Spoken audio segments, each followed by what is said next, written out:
Welcome everybody. I am MagMongoSlade and today's presentation will be called The Birth of Black Politics. Now you may be asking yourself, what do I mean by black politics? But I want you to know I'm not talking about skin color. I'm talking about a certain political ideology that is labeled black and applied to what we refer to as black people. Now, I want to define that term for you in a second. And this entire video is basically going to be laying the foundation of how we got where we are today in terms of the American political landscape for black people. So first, let's define our terms. What do we mean by black? Well, black is a rejection of white middle class norms and values, sometimes referred to as traditional values, sometimes referred to as the values of the bourgeoisie. And these values, as they have been rejected, that's a fairly new phenomenon, as I will discuss here. Now, in the various subjects that I'm going to get into, I am going to also try to give you the central theme, the central problem, the solutions, and again, how we got where we are in our political understanding. So first, obviously, the blacks in the United States, the colors, the Negroes, they were slaves. This means that the number one movement that involved a large number of black people was an anti-slavery movement and abolitionism. And as we will go through this, I'm actually going to give you how multiple different ways of handling the same problem. Again, the central theme is slavery. So in the North, the way that they fought slavery was when the Fugitive Slave Law was passed. The states, Massachusetts being one of them, I believe Pennsylvania and New York also passed similar laws.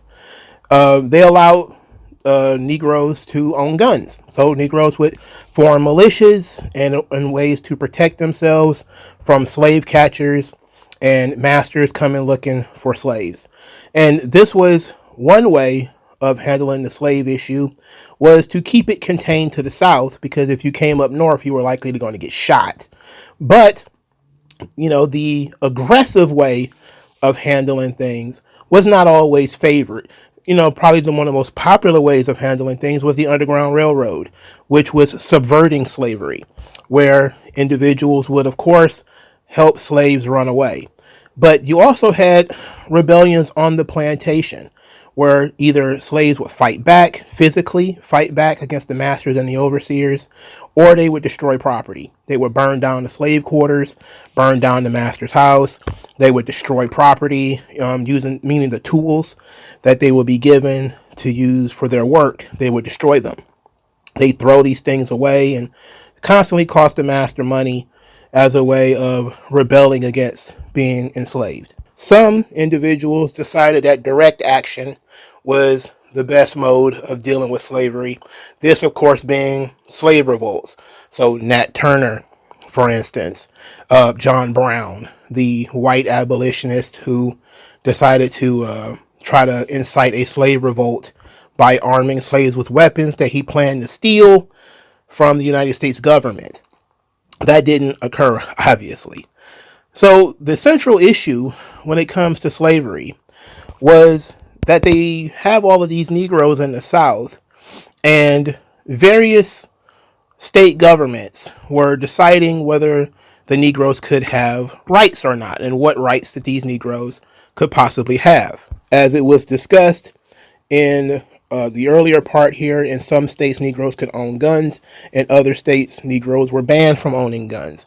In certain states, Negroes could fight back against the overseer and the master without being punished.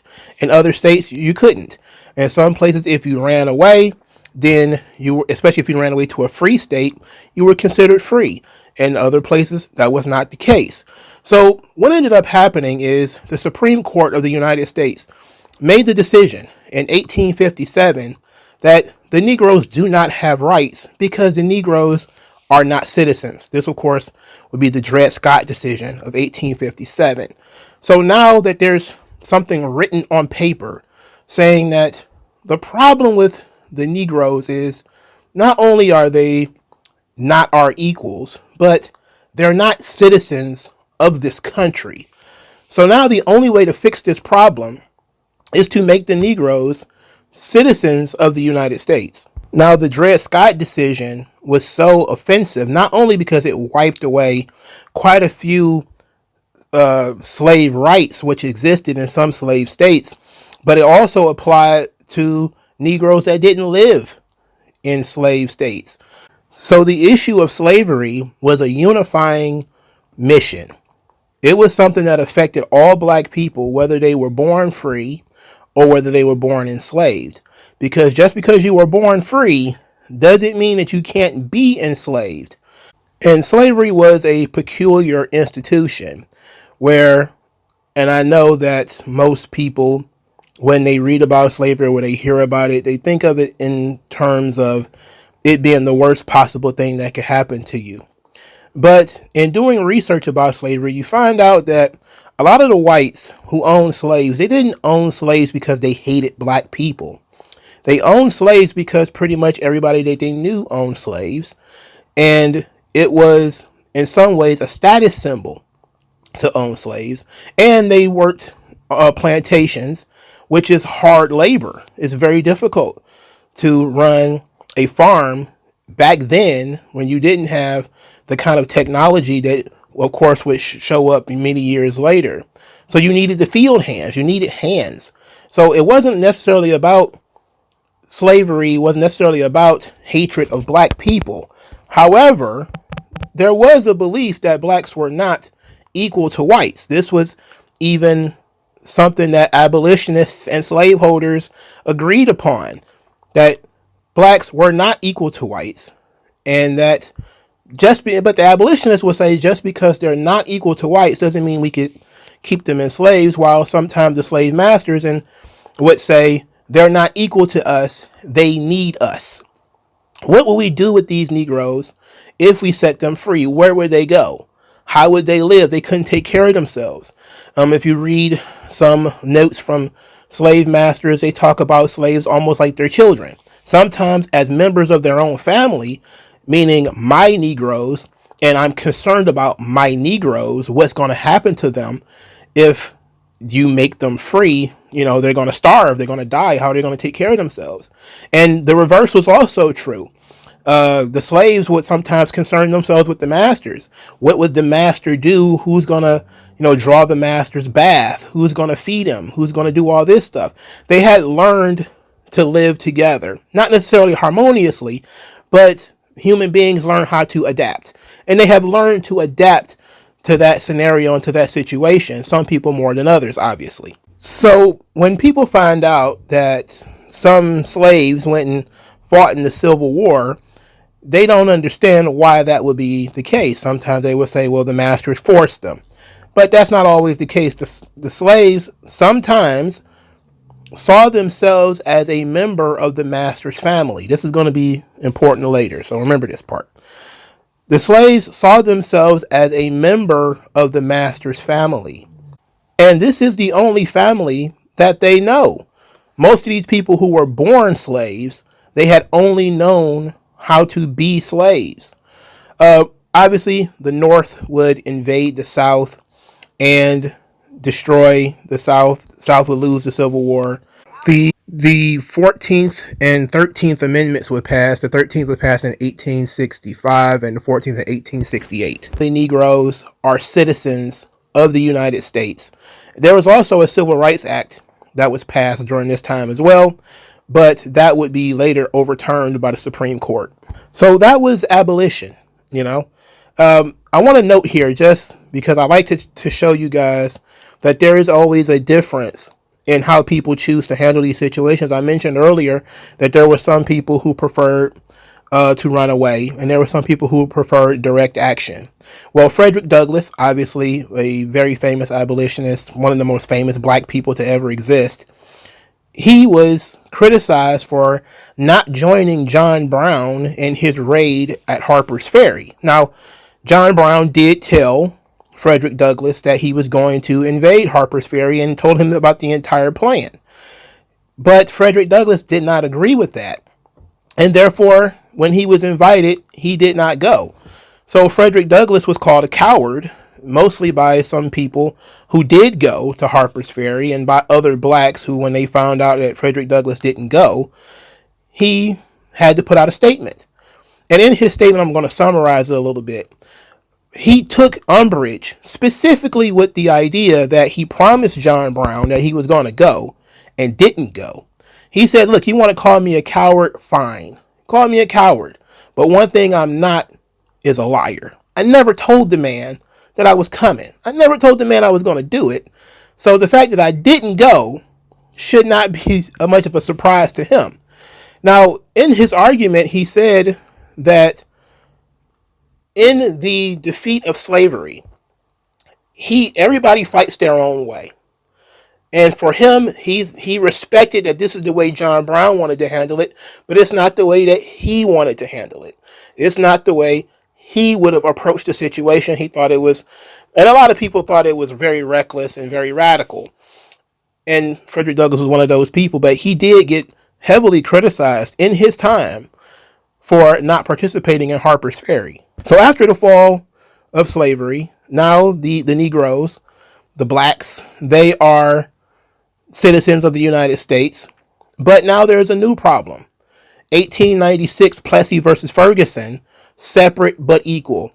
Now here comes the world of segregation. Now, in between the fall of slavery and segregation, what you ended up having was the South under occupation, and you saw the political empowerment of blacks. This is where the Republican Party comes into play, and you first started seeing blacks vote and blacks run for political office. So now you got black people who were a large part of the Union Army, and congressmen and mayors, and sitting on councils and whatever, and they're gaining power. And of course, the response to that is the Ku Klux Klan.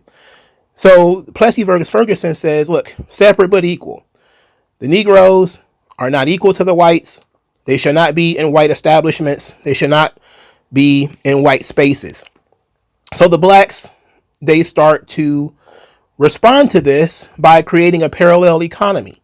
They build their own towns. They have their own newspapers. They have their own hotels. They have their own supermarkets. They have their own banks. They create their own factories. And slowly but surely, black people start to find themselves as individuals who could, when given the opportunity, compete on equal footing with the whites and were self-reliant. They really didn't need white people. Now, this wasn't 100% of the case, obviously. There were still largely agrarian societies. There were blacks who lived on the plantations as sharecroppers. And now there's a new generation of Negroes being born, and they're going out to seek their fortunes. This is called the Great Migration. They leave the South and they're going east, they're going west, they're going north, looking to work in factories, looking to move to the big cities. In doing this, they face crippling discrimination. They come across discrimination specifically in housing. Sometimes they're forced to live 10, 12 people to a house. Sometimes they can't find a house at all. It's very difficult for them to find jobs, mainly because workplaces were not integrated. And then you have to deal with either being forced to make less than a white man, even if you're more qualified or more experienced. But you might also face the minimum wage law, which was you have to make a certain amount of money, which the white man is not going to give you because it's the same amount of money he has to pay a white man. Or you may have to deal with the racist labor unions. And if you stayed in the South, and maybe you just moved from the field to one of the big cities in the South, you now lived under Jim Crow and all of the black codes. So if you were a Negro who moved to Atlanta, for instance, you have to now live under the black codes of Georgia, where you might get arrested for vagrancy, which is basically wandering around. You're not doing anything. You could have just been looking for a job, but that was going to be very difficult for you. And because you haven't found one, they consider you loitering or whatever the hell, right? And this led to some of the most egregious violations of the rights of the Negro as an American citizen, because you started having these convict leasing programs. This is where states would arrest a Negro for something like vagrancy or some other petty crime. And once he gets locked into the penitentiary, he would then be hired out like a contractor, but against his will and for no pay, to either private businesses or other public ventures, where he would virtually be worked like a slave. Unlike a slave, however, you were not cared for because you were an inmate. Therefore, the idea that somebody is going to make sure you have adequate medical care, that you have adequate food, that you have time off, that you celebrate holidays, somebody to actually care if you die, none of that existed if you were a convict and you were hired out during this convict leasing program. So if you were one of the very poor, unfortunate Negroes in the South, you have pretty much one choice. Either you go find a job and work anywhere you can for any amount of money you can make, or you're going to get arrested for vagrancy. Or you can move up north and they can discriminate against you in the workplace, and you still might get arrested for something like vagrancy, but it wasn't happening as often in the North as it was in the South. Such crippling discrimination led to the creation of these Negro organizations such as the NAACP, the Southern Christian Leadership Conference many years later, and other organizations that wanted to fight against segregation and these Jim Crow laws. Now, before we get any further in this, I want to back up a little bit. Now, during the era of Reconstruction between 1866 and the early 1900s, you saw Booker T. Washington and W.E.B. Du Bois both sort of spring up as being black leaders, quote unquote. Booker T. Washington was sort of the heir apparent to Frederick Douglass. And they would have a schism for many years, based off of what role was the Negro to play in his citizenship in the United States. And they were very different people. Booker T. Washington was a man from the South. He was born a slave. He wanted to focus on what the Negroes had already been doing, which is working the land, tilling the land, and living harmoniously with whites on these properties in the South. This was, of course, laid out in his very famous Atlanta Compromise. W.E.B. Du Bois was very different. Obviously, he was from the North. He was born free. He was an intellectual, had gone to college. And he wanted to see blacks be treated as equal to whites. He thought that Booker T. Washington was too subservient to whites. And a lot of the Northern Negroes had encircled Booker T. Washington and attacked him on those claims. It should be understood that Booker T. Washington, again, was a man of the South. The South had a very different culture than the North. The Negroes in the South had been born and bred as slaves, and now they lived essentially in an uneasy situation with the white man in the South, but they knew each other. They had an understanding. In the North, they was a little bit more prideful. The Negroes had been free in places like New York for many, many years. So W.E.B. Du Bois was coming at this thing from the wrong understanding. In any event, Booker T. Washington was promoting something that the average Negro could participate in. Cast down your bucket where you are, till the field, do your carpentry, do your masonry, whatever you were doing before, do that. And in doing so, in proving yourself self-reliant, you will prove yourself to the white man that you are just as capable as he is. Well, W.E.B. Du Bois saw that as being subservient to whites, that unless you're trying to challenge them intellectually and challenge them politically, you're condemning the race to a subservient position. This was the first time that you started to see well, not the first time, maybe the second time, you started to see radical, aggressive confrontation with whites as being favorable to mutual coexistence. Booker T. Washington even said something in the Atlanta Compromise, I'm trying to remember off the top of my head, where he said that socially, blacks and whites could be as separate as fingers on a hand, basically accepting segregation. This was before the Plessy versus Ferguson decision was even made, that he had accepted that socially blacks and whites are not really going to mix, and they don't need to. But they do need to work together because they're neighbors, and you have to have a solid relationship with your neighbors. This would be a continuous argument about whether you're falling along the Booker T. Washington side or whether the W.B. Du Bois side, whether you are a part of the talented 10th or you're all about self-reliance and casting down your bucket where you are.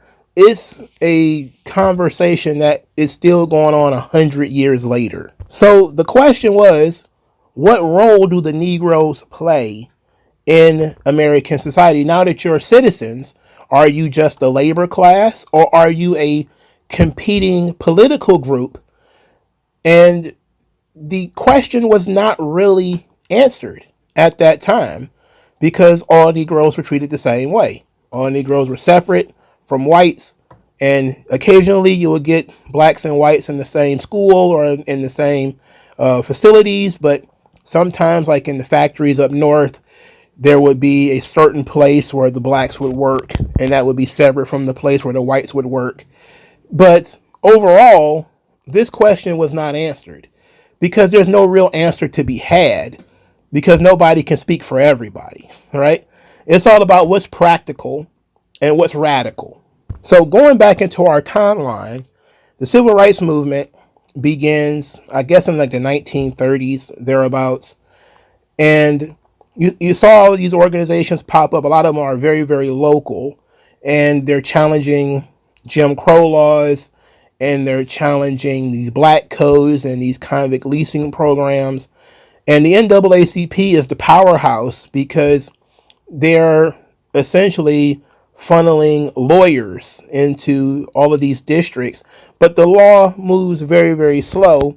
And you're dealing with racist judges and racist juries. And, it's difficult. So we go from that to more direct action. Things are moving too slow. So then we have, of course, Martin Luther King. And you started getting bus boycotts, sit-ins, more direct action to get something shaken immediately in these southern towns. And of course, he went to the north as well. But this direct action was a way of saying, we're not going to wait anymore. We need these Jim Crow laws done with now. It's silly to arrest people for wanting to sit at a lunch counter with whites. It's silly to get arrested because you want to sit at the lunch counter with whites as well. But which one is more ridiculous? I don't know. Make up your own mind on that. But ultimately, applying pressure through direct action and, of course, utilizing the media, especially television, when television became a thing in the 1940s and 50s, especially the 50s, where pretty much everybody had a TV. Being able to utilize that medium, being able to utilize the newspapers, the black magazines, and apply so much pressure on these cities, they were able to get what were essentially consent decrees. They would go into these towns, they would boycott, they threaten boycotts, they would write a list of demands, and they would come into town and say, hey, we need X, Y, and Z done. You to desegregate the lunch counters. We need a certain amount of black people working in these businesses, in your business districts. And if you do that, we'll leave. And this became a very popular tactic in the civil rights movement. This became the bulk of what they did. They don't talk about this stuff a lot, but this is the bulk of what they did. It wasn't just that they went in there and did boycotts. They also put so much political pressure on these towns that they was able to get black people jobs. And I mean specifically black people. So the civil rights movement was incredibly, spectacularly successful on the back of being a passive, non-aggressive form of protest. Now, despite the fact that it was passive and non-aggressive, that doesn't mean it didn't provoke a lot of the attacks that they received. They knew that the dogs and the hoses and these things were going to happen. They knew that the police would show up. They knew that counter protesters would show up. And provoking those sorts of reactions were perfect for television. They had mastered the idea of propaganda. Some of that came from their white assistants, people who were behind the scenes, giving them ideas about how to manipulate the public. But it ended up being a massive success. The Civil Rights Act of 1964 passed, which banned all sorts of segregation and discrimination based off race. The Voting Rights Act was passed the next year in 1965. Now black people are full citizens of the United States. As such, it's time for black people to assert themselves in this country. And underneath the civil rights movement, behind the I Have a Dream speech, and alongside the Ballad of the Bullet, in the late 60s, a new consciousness arrives that is referred to as the Black Power movement. The Black Power movement is all about the self-determination and the self-identification of the black people in the United States. Now, before we get into the self-identification of blacks, of course, the Black Power movement was criticized for the use of the Black Power terminology, which some people took to believe was actually kind of aping from, white power from the Ku Klux Klan. Well, Stokely Carmichael, in his book Black Power, decided that defining the term Black Power was about black people becoming politically active and building a community of self-reliance. That Black Power was more about proper representation and sharing control and the self-determination and the self-identity of black people in the United States. You also had a whole new issue that was created called institutional racism. Now, it's not the same thing as slavery. It's not the same thing as segregation. Institutional racism is something that, hey, it exists because the masses of white society support a system that negatively affects the masses of black people. Now, because black people are struggling with various social issues like poverty, poor housing, poor jobs, low wages, etc., this is the fault of the system. And the only way to get rid of the system is revolution. The revolutionary idea had been one that had been bubbling under the surface of the black community for many, many years. In fact, a lot of these organizations and a lot of these individuals that we're going to be talking about were communists. Now, for a lot of people, they say, so what? Who cares about communism? So in this particular piece here, I'm going to discuss why it matters that these individuals were communists. So before we get into that, let's talk about the infiltration of communism into the black community. So this began, according to Manning Johnson, who wrote a book, Color, Communism, and Common Sense. That book came out in 1958, right in the middle of the civil rights movement. But it apparently had began in the early 1920s, where the Russians started to sort of flatter black intellectuals, politicians and such, and woo them over to their side with just mere flattery and providing them with privileges and providing them with status. And because blacks saw the ability to rise in status by using communist funding and socializing, they integrated into the Communist Party. Manning Johnson himself noted that trade unions, churches, various intellectuals, etc., all they really did was cause agitation in the black community. And various civil rights organizations, such as the NAACP, throughout this time had been infiltrated by communists. These race leaders that were now being propped up by communists, they were also being controlled often by the Communist Party. Later on, the Huey Newton of the Black Panther Party, who we're going to talk about shortly, he talked about not being a member of the Communist Party because of the amount of control that the Communist Party wanted over the Black Panthers. But in this particular time, before the Black Panther Party, individuals were falling under the sway of communists and were being largely controlled by Russia. So this means that a lot of your favorite black politicians, your favorite black artists, they were put in position, they were industry plants put in position by communists. The point of communism in the United States was to basically overthrow the United States and cause what, as Manning Johnson called it, a bloody racial conflict. That the agitation of integration of various other civil rights struggles, the purpose of these struggles was to cause race riots and race violence in the black community and to agitate the United States. When it comes to constructing the black identity, which again, something we'll talk about in a little bit, one of the ways that the communists did that was by labeling anyone who was not a communist as an Uncle Tom or a race trader. That for the benefit of the race, you should at least go along to get along. And consider it from their perspective. The NAACP, the various local organizations that blacks were asked to join, they were for the benefit of black people. At least you were led to believe that. And that was ultimately what was discussed on the surface, was how to better the lives of black people. But underneath the surface, it wasn't really about black people at all.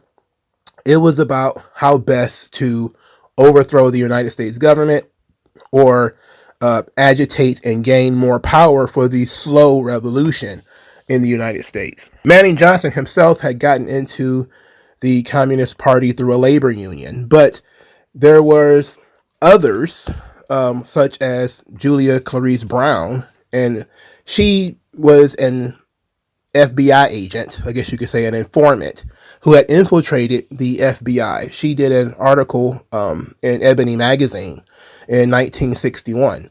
So again, 1958 for Manning Johnson, 1961 for Julia Clarice Brown. She was a housewife. Her husband was a trucker who owned his own business. And so they were fairly middle class. She had very little education, but she was a sort of a bored housewife. So she started socializing with various civil rights groups and ended up falling in with the Ohio Communist Party. She lived in Cleveland. For about a year or so, she was a member of the Communist Party, and then she quit. So she quit in like 1947.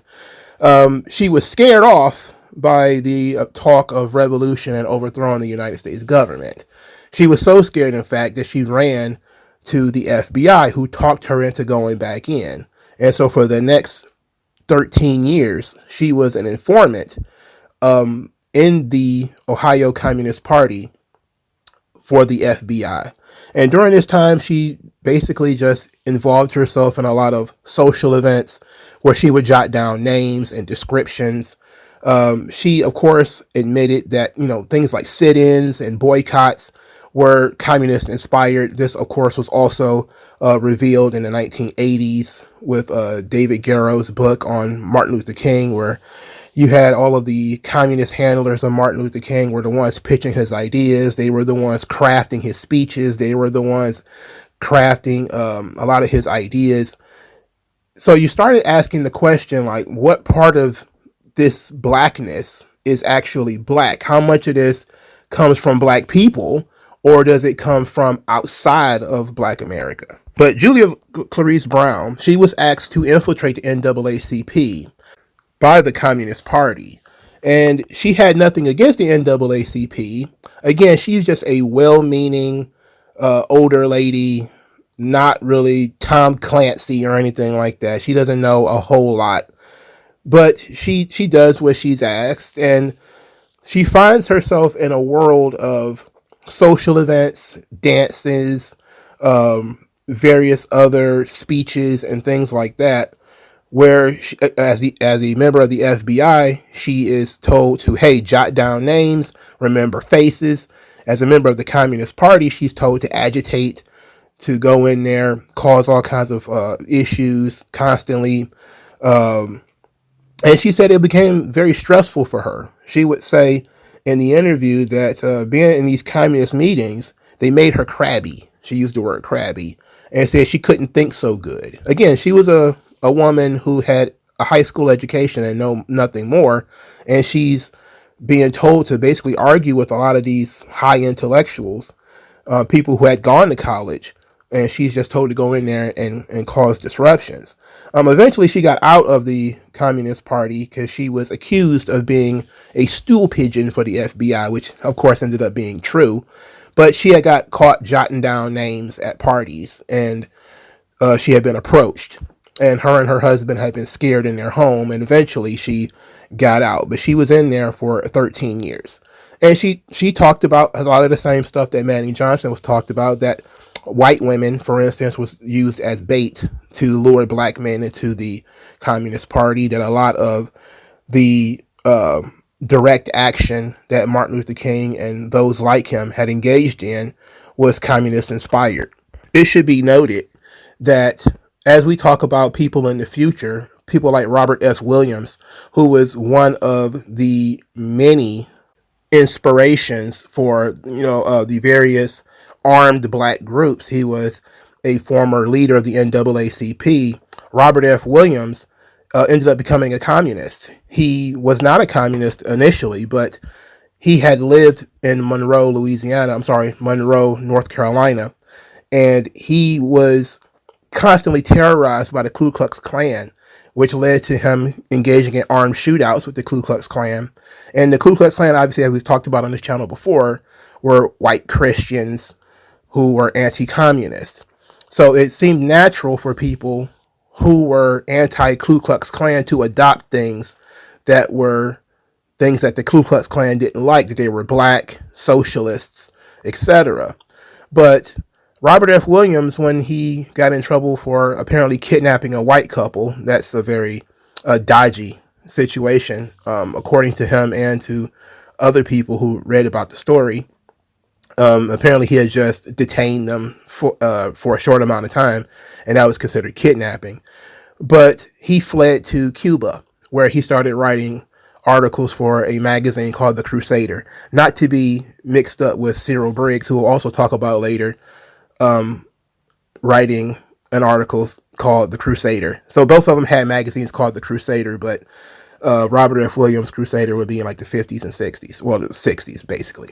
But he ended up running to communist countries, and obviously his newspaper would be labeled communist propaganda. And he would complain about this because for a time he also spent time in China, where he also wrote The Crusader from China and had it printed in China. So you had these organizations, these various people. Huey Newton, when he got into trouble, he ran to Cuba. Asada Shakur, famously, when she got busted out of prison, she ran to Cuba.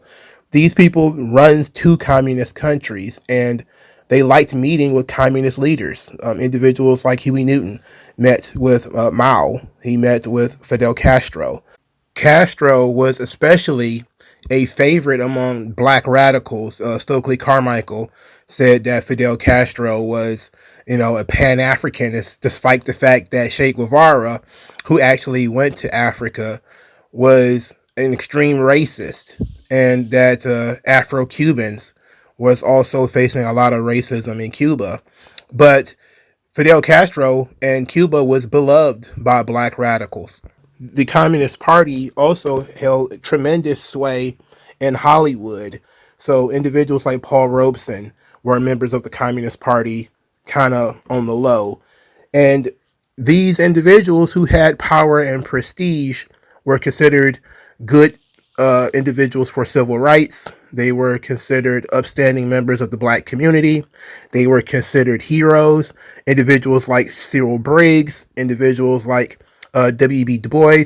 These people were communists, and they were hailed as being upstanding citizens of the black community. Marcus Garvey was also a communist. He denied being a communist, just like Martin Luther King denied being a communist.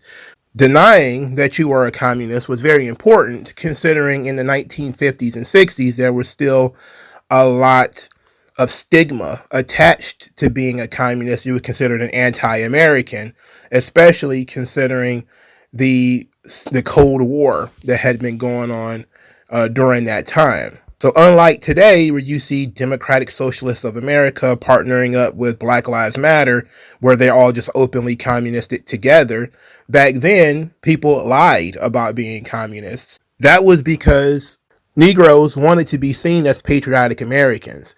Going all the way back to Frederick Douglass, where he wrote the "What Does July 4th Mean to the Negro," where he tries to hold the United States to its own standards.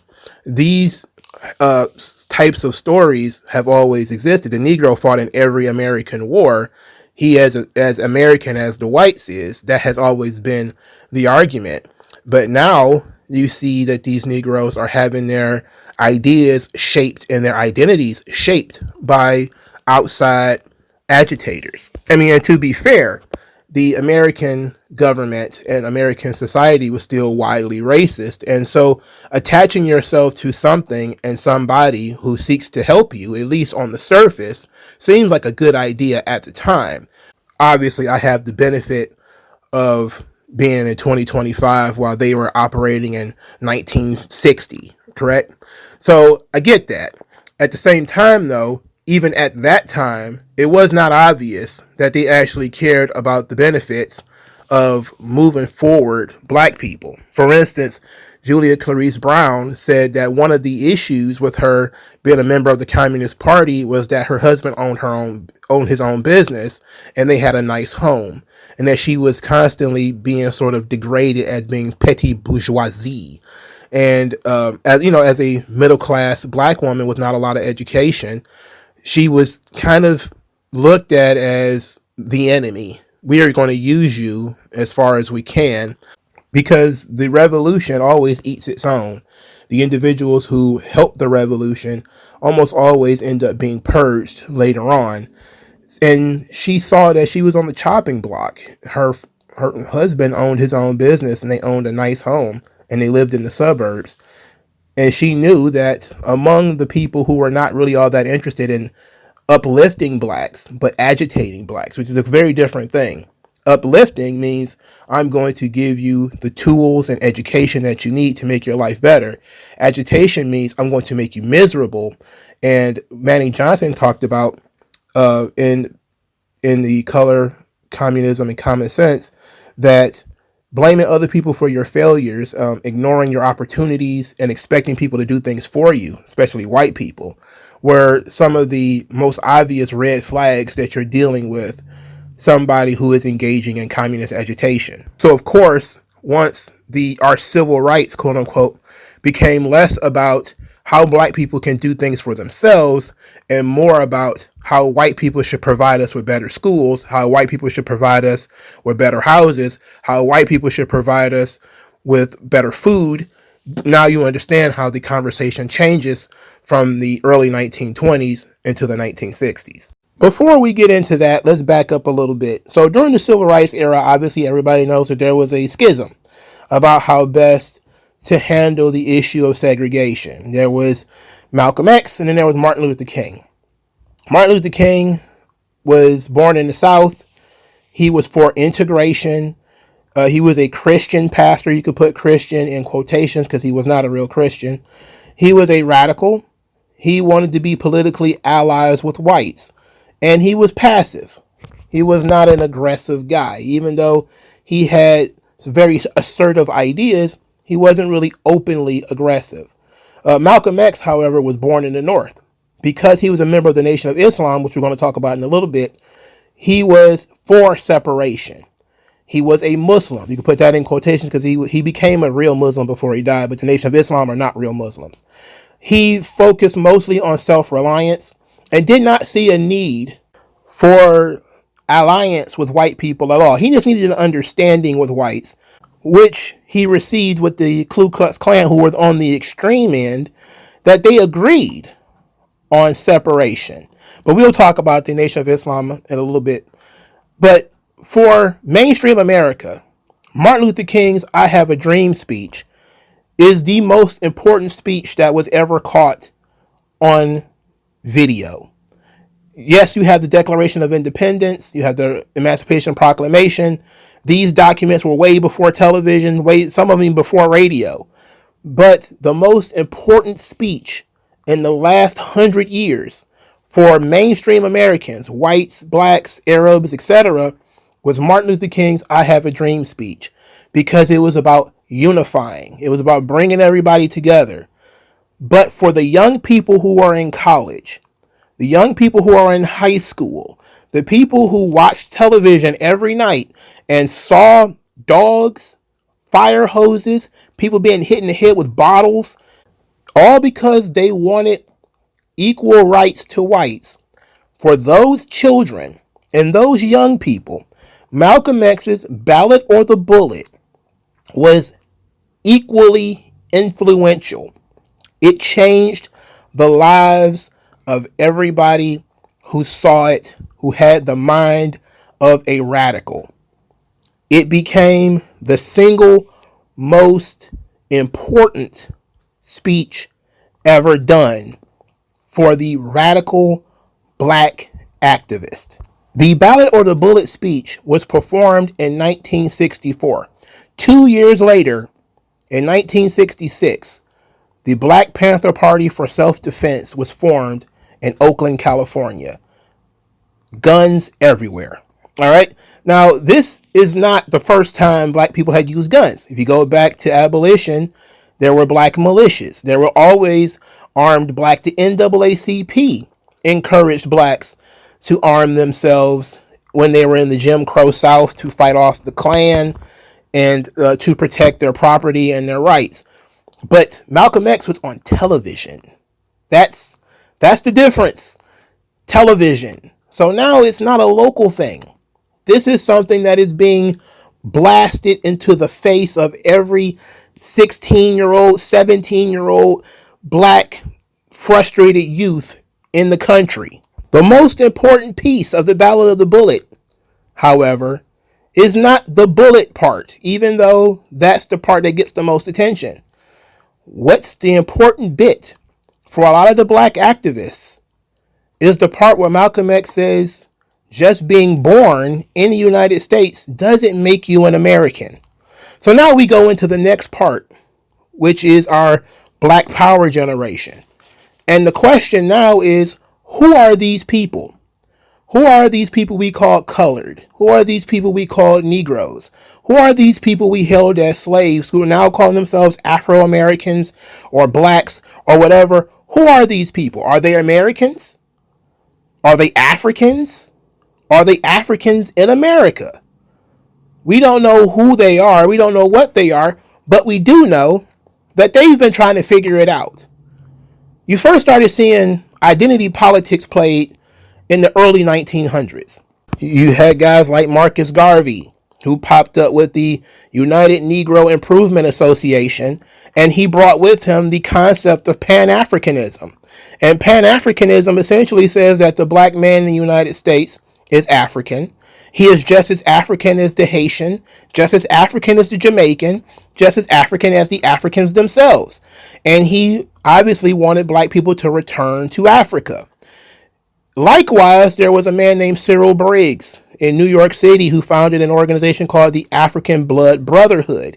The African Blood Brotherhood agreed and was part of, at one time, the United Negro Improvement Association.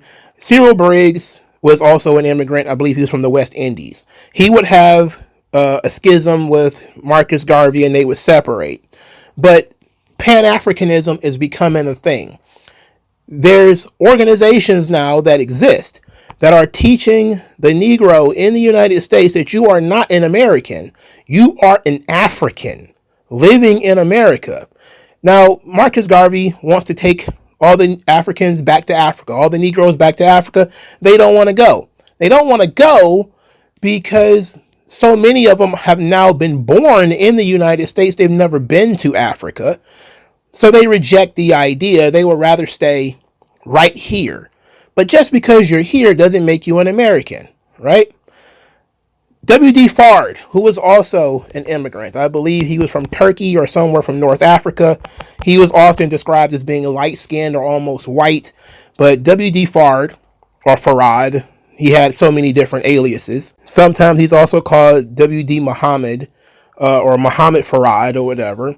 He gives the wisdom to Elijah Muhammad, who goes on to create the Nation of Islam. The Nation of Islam is a black separatist organization that teaches you that the white man is a mutant created in the Caucasus Mountains by a black scientist by the name of Yaqub. You believe that the white man is the devil, literally an evil entity which you must suffer until you separate and excoriate this white devil. From there, the Nation of Islam, they have their set message, but there's a member of the Nation of Islam by the name of Clarence 13X. His real name was Clarence Smith. He leaves the organization around the time Malcolm X left, was kicked out of the Nation of Islam. He leaves the Nation of Islam as well, and he starts taking some of the lessons from the Nation of Islam, and he creates his own cult called the Nation of Gods and Earths. And in the Nation of Gods and Earths, the black man is God, the original man, the father of civilization. The white man is the devil, which is obviously this is an offshoot of the Nation of Islam, except for now the Nation of Islam believes that W.D. Fard Muhammad is Allah, which is Arabic for God, while in the Nation of Gods and Earths, every black man is God and every white man is a devil. Now, they aren't separatists like the Nation of Islam, but they hold that the white man is the devil. The Nation of Gods and Earths was founded in the mid-1960s, or the early 1960s. The mid to late 1960s, you had Chokwe Lumumba. He creates an organization called the New African Independence Movement. And this is, of course, the belief that Africans in America are not American citizens, but are Africans living in America. And with this new revelation that you are not an American, you're really an African, came Third Worldism, which is blacks identifying with African and Arab populations. They became anti-imperialist, anti-colonialist, anti-European, anti-capitalist, and anything that is remotely, quote-unquote, bourgeoisie. But mostly, they sought rejection of white people. So, and it went so far as to, they changed their names. This became a running theme with these organizations. For instance, in the Nation of Islam, they will remove their surnames. Malcolm X's real name was Malcolm Little. He knew that Little was likely a slave name, so he put X. The idea is to remove yourself from your slave heritage. So you will X out your surname. So a guy like Clarence 13X will be the 13th man in the mosque who was named Clarence. That's why it will be 13X. In the New African Independence Movement, they will replace your full name with something that was more African sounding. So you will have a guy by the name of Mutulu Shakur or Asada Shakur. These were individuals who are part of the New African Independence Movement. In the Moorish Science Temple, they would add El Bey to your last name, which would be a quote-unquote bridge to your Moorish heritage. So if your name was John Smith, your name would then become John Smith El Bey. In the Nation of Gods and Earths, they took really majestic sounding names, sometimes referring to themselves as infinite or master or divine. Or there was one gentleman who had the name Understanding Wisdom. You know, it's like these guys just And some of them had, Afrocentric sounding names because Afrocentrism was a big deal at the time.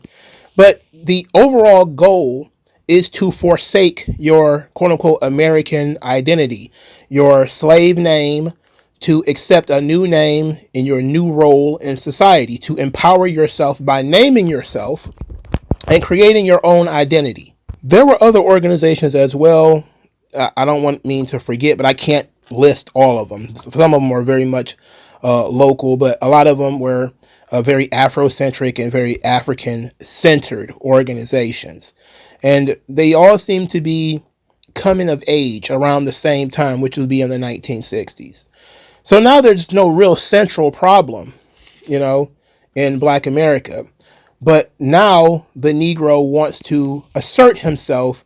And of course, now we get the term Black Power, which of course was coined by Stokely Carmichael. And this is where you first started seeing black used as a way to describe the people who are in these movements and in these organizations. So the question becomes, who are these people? These people are black and they're Africans in America. This is the answer to the question almost universally when you deal with the radicals, quote unquote. They define themselves not as American citizens, but as Africans living in America. And as Africans living in America, there's no need for them to have white bourgeoisie values or white middle class values. So they started rejecting anything that they foresaw as being a white middle class value. First thing they rejected is Christianity. Second thing is capitalism. Third is the nuclear family. Fourth is military and police service. They embraced socialism. They embraced Islam, usually some kind of bastardized, mutated version of Islam.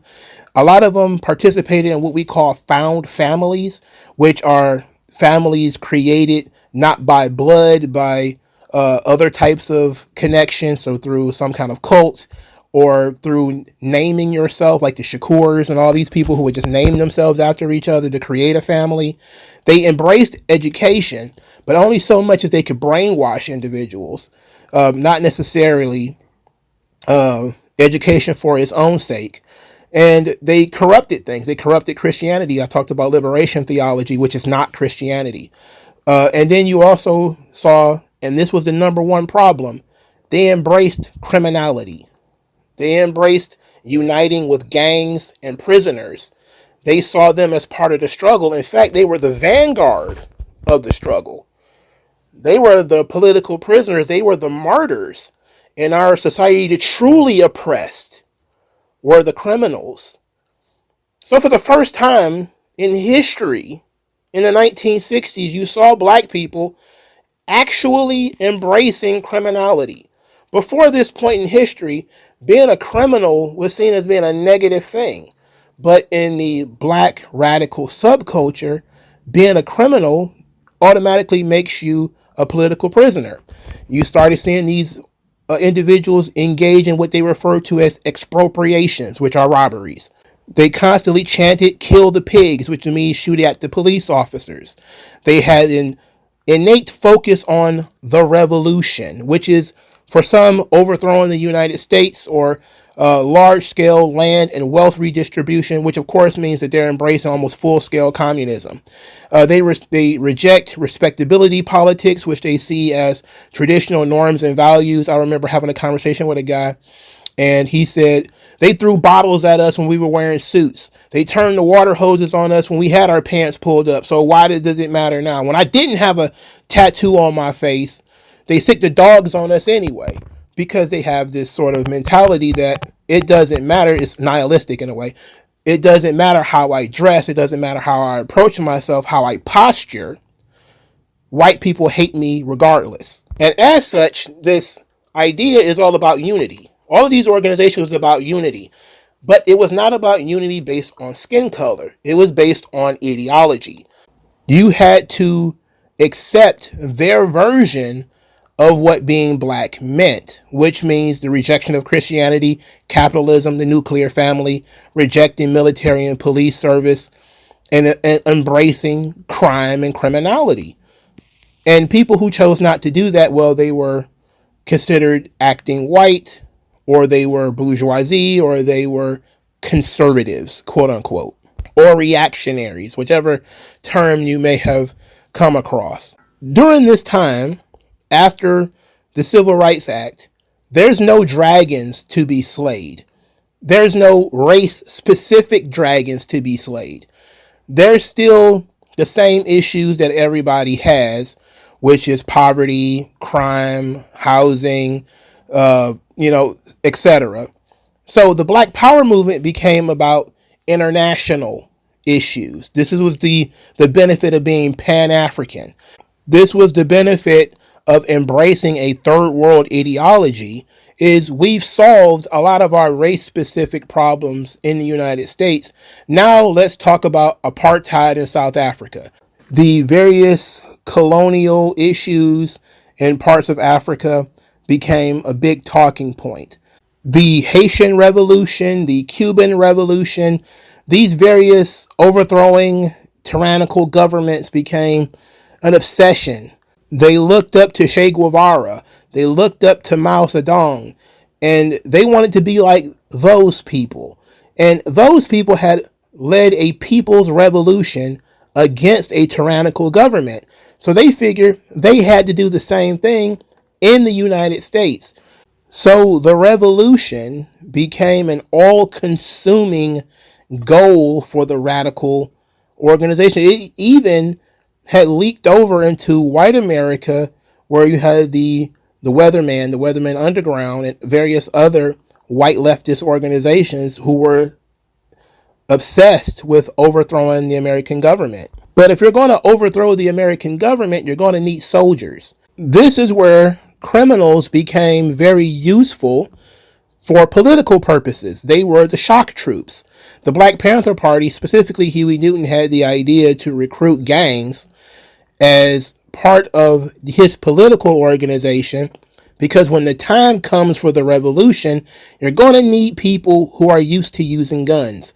So not just recruiting former military men like Geronimo Pratt, but also former gangbangers like Bunchy Carter, and bringing them under the same organization, giving them the same political ideology, and then when the time comes, they'll have weapons training, and they will be used to shooting people, and they'll help you overthrow the government. For those of you who are in the know, you should not be surprised at all that the Nation of Islam and the New African Independence Movement, their biggest converts comes from prisoners. The New African Independence Movement had chapters in prisons. The Black Panther Party had a chapter in San Quentin that was founded by George Jackson of Soledad Brother.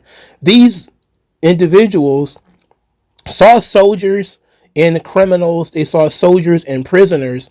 They saw these people not just as the vanguard of the oppressed, meaning that they were the most oppressed in society, but that they were also the people who had the most to gain by overthrowing the government.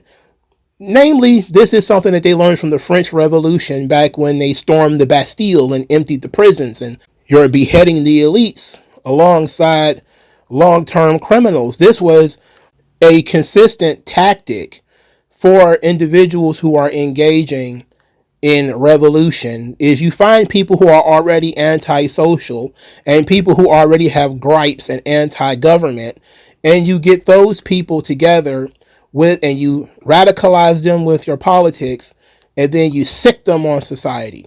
Unfortunately, this doesn't always end well, and it didn't end well for the Black Power movement. Now, before we get into what happened to the Black Power movement, let's talk about our simple division. The Black Panther Party was the most popular black radical organization of the 1960s. They first became popular when they were on television, wearing black jackets and carrying rifles outside of the California State House. This was, I believe, Huey Newton's idea, and Huey became essentially the Black Che Guevara. He ended up in prison for murdering a police officer in 1968. He was released in 1970, but during that time he was in prison, there were other leaders of the party. Well, technically David Hilliard was supposed to be in control, but David Hilliard was kind of a weak man, and who was really in control was Eldridge Cleaver, who was a convicted rapist who constantly barked into microphones threats of killing the president, threats of killing the governor, who was Ronald Reagan at the time, and offing the pigs, which means shooting police officers. His rhetoric was so popular that he became one of the clear leaders of the Black Panther Party. And in 1970, there started to be a divide between Huey Newton and Eldridge Cleaver that would actually lead to the dissolution of the party. Now, Huey Newton, when he started, helped co-found the Black Panther Party along with Bobby Seale and David Hilliard. It was called the Black Panther Party for Self-Defense. Self-defense. The focus was on survival. The focus was on providing programs for the neighborhoods, so the free breakfast programs, the free medical care programs, the schools that they would open up. Now, the purpose of these programs was to propagandize people, not necessarily to feed and clothe and et cetera, et cetera. It was to get people to come and listen to you talk about communism. But this was the point of this whole thing. And Huey Newton had these social programs, and they were the social programs pending the revolution, meaning the revolution was coming at some point in the future. Now, Eldridge Cleaver was a little bit more, again, assertive. He was more direct. He constantly made threats about overthrowing the government or killing and offing the pigs. He was more boots on the ground. He wanted to shoot at police officers. In fact, according to David Hilliard, he actually led a shootout against the cops that ended up with little Bobby Hutton being killed. Bobby Hutton was 17 years old, by the way. Something about these Black Panthers and getting teenage boys killed. Jonathan Jackson was also 17 when he was radicalized by the Black Panther ideology and Angela Davis into kidnapping a judge. His brother was George Jackson of Soledad Brother fame, and he ended up getting killed. He killed the judge, but he ended up getting killed too. He was only 17 as well. Again, there's something about these young men throwing their lives away during this Black Panther movement. Unfortunately, this was something that was started by the Southern Christian Leadership Conference several years earlier, when Martin Luther King actually suggested, well, maybe it wasn't King, maybe it was somebody else, but he was the boss of the organization. So other individuals sought to use students as part of the protest. So they would bring the kids out of school and put them on the protest line. So when the dogs and the hoses came out, people would see children being chased by dogs and being sprayed with hoses. So using kids as part of propaganda has always been part of what these radicals have done.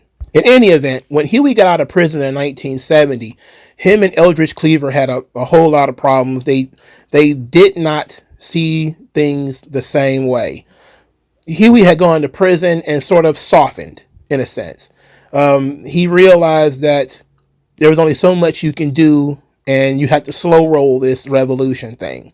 While Eldridge Cleaver expected Huey to be a lot like himself. Other people also were very disappointed in Huey, according to David Hilliard and others, that Huey was not more aggressive. He was not. He was more of an intellectual. He was more of a social worker. He kind of wanted to do stuff with the community. He wasn't necessarily a let's grab a gun and shoot up some police officers. That wasn't really his thing. That was more of an Eldridge Cleaver thing. Grabbing a gun and ambushing the cops. This is something that the Panther 21 ended up getting themselves into. The Panther 21, I'm going to give you the short version of it. They were basically a terrorist cell that was attempting to bomb department stores and ambush police officers under the name of being Black Panthers. That's not really what Huey was all about. So he was not happy that these guys were doing this stuff over in New York. But New York had always been very independent. In fact, all of the Panther cells saw themselves as independent of the national organization. They shared a name, but little else. When Huey got out of prison, he started actually cracking down on people who engaged in a lot of this really far radical stuff, talking about killing police officers and stuff like this. He didn't want any part of that. So it splintered the party. Eldridge Cleaver supported the Panther 21. And when David Hilliard was eventually, him and Elaine Brown, they were forced to kick the Panther 21 out of the party for being, violent and quote unquote counter-revolutionary, because they were bringing unnecessary heat onto the party. Eldridge Cleaver openly supported them in public, excoriated David Hilliard, and then Huey Newton kicked Eldridge Cleaver out of the party. That's essentially what caused the major rift in the Black Panther Party, because after that, we got an even more radical organization called the Black Liberation Army. And those people were former Black Panthers with some military training and people from the New African Independence Movement. So like the Mutulu Shakurs and the Zaid Shakurs and all these people. And they were violent as all hell. But we're not going to go that far. But that's essentially where these people came from. It was no longer about survival programs and free breakfast for the kids and stuff like that. Now it was about shooting police officers. That's what got Fred Hampton killed. That's what got Bobby Hutton killed. That's what got Huey in prison. That's what got Bobby Seale in prison. We're good with that. We don't need to go out and shoot police officers anymore. We don't need to declare war on the government. We can save all that rhetoric for later. The downfall of the Black Power movement came largely from COINTELPRO, but also from assassinations and imprisonments and crack cocaine. If you talk to anybody who knows anything about this era, they'll talk about COINTELPRO. So COINTELPRO was an FBI program of placing informants or agents in these various organizations to subvert these institutions.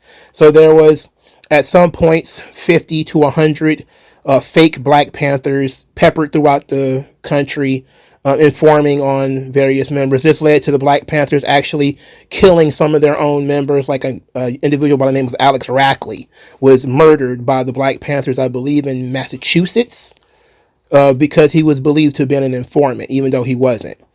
Despite the fact that COINTELPRO is spoken about as if it was the most effective and destructive thing that the government ever participated in, it was the exact same program that the government had used against the Ku Klux Klan and against the various families of the mafia.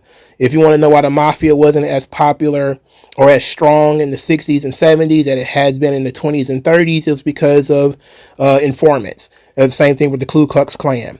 Now, yes, they did have a statement about trying to prevent the rise of a Black Messiah, but they also noted that these organizations like the Black Panther Party and the Nation of Islam, they were organizing criminals. The Nation of Islam, with some of their biggest recruits were people who had been inmates in jail. And a lot of those people were coming into these organizations, becoming the Fruit of Islam and being very aggressive in the streets. But the Fruit of Islam were not that bad because they were sort of defensive and they protected the community. The Black Panthers were a little bit different. Again, they're out there shooting cops. They're threatening to kill cops. This is a completely different thing. And if you have your leadership out there saying, we're going to overthrow the government, then if you declare war on the government, then the government is going to declare war on you. So this should not be a surprise to anyone. Now, yes, the FBI was provoking the civil rights movement. They had done a lot of unfair things to Martin Luther King, but Martin Luther King also was engaging in provocation. He was going from town to town, starting up trouble. This is what got him stabbed by a Black woman, I believe in New York, because he was seen as being a troublemaker and he was disrupting the lives of normal Black people. But I'm off the subject. What COINTELPRO did, part of what they did is they spread fake letters. They tried to sow dissension between various members of specifically the Black Panther Party. So they would send fake letters to Eldridge Cleaver in Algeria saying that Huey Newton said this or whatever, and it'd be completely fake and it's not real.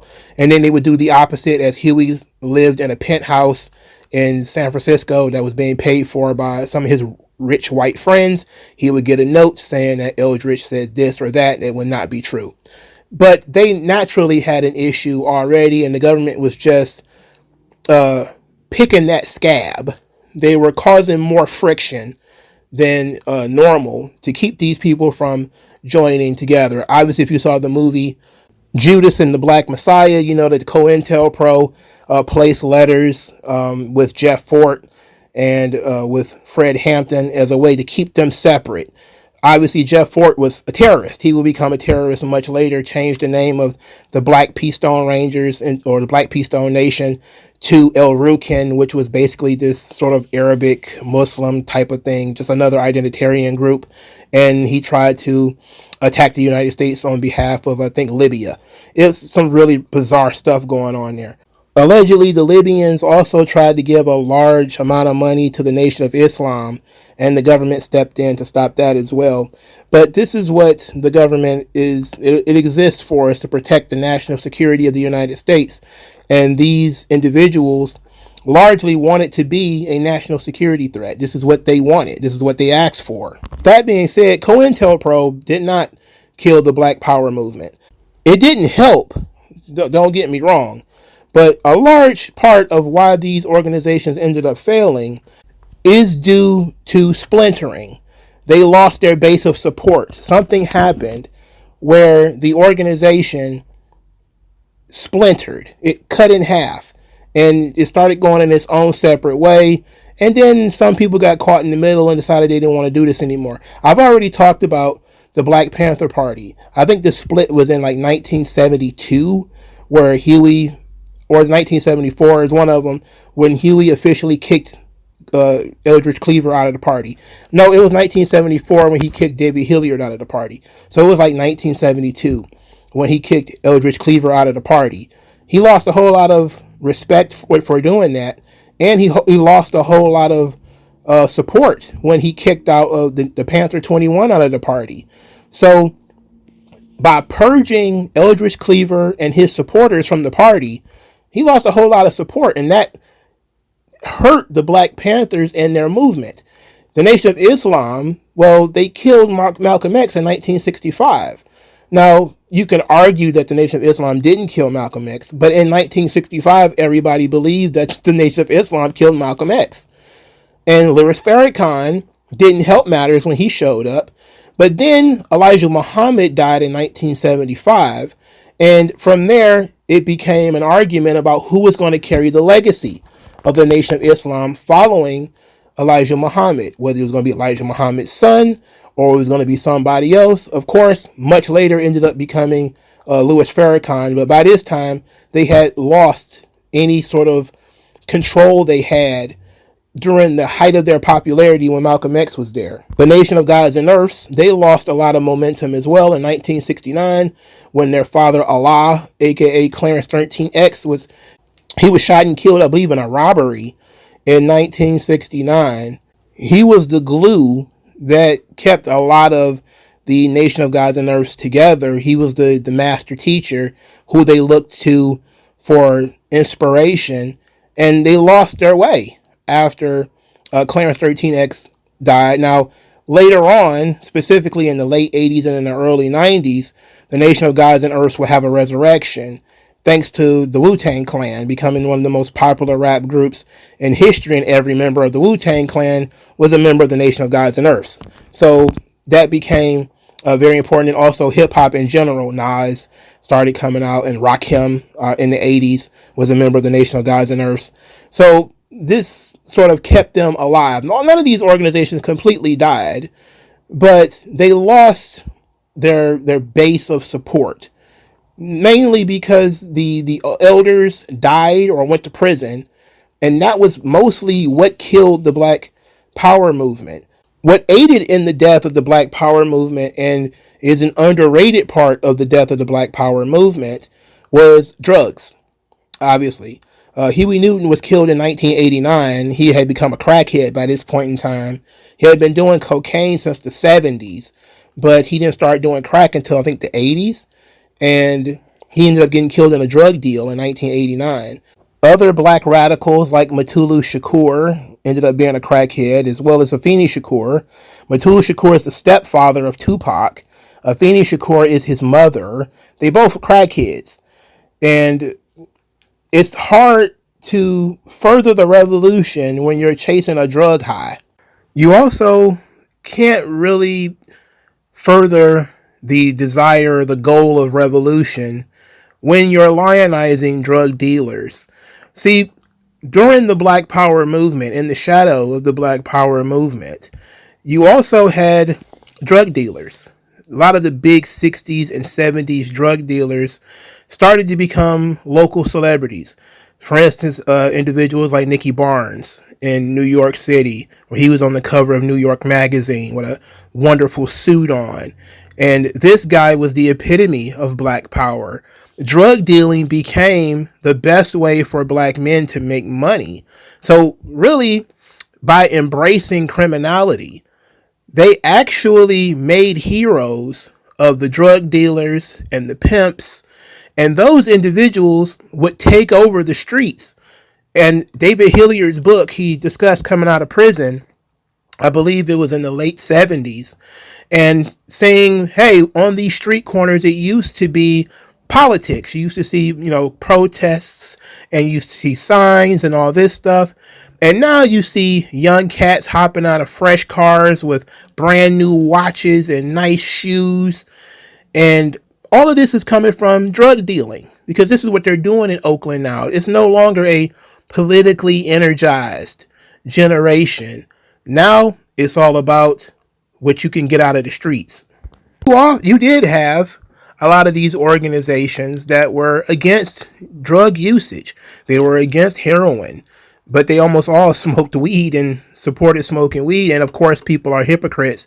They will clearly say that drugs are bad while they do drugs. But it became easier through media, because in the 70s, you started seeing a whole lot of movies like The Mac, like Superfly, and that influenced a lot of the young people as well.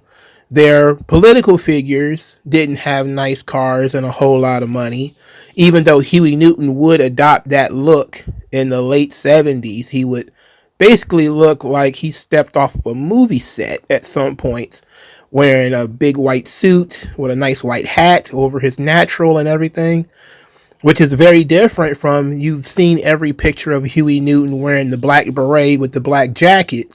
Well, in the 70s, he had embraced a different look because, well, he was dealing drugs. He was also robbing drug dealers, but we're not going to get into that.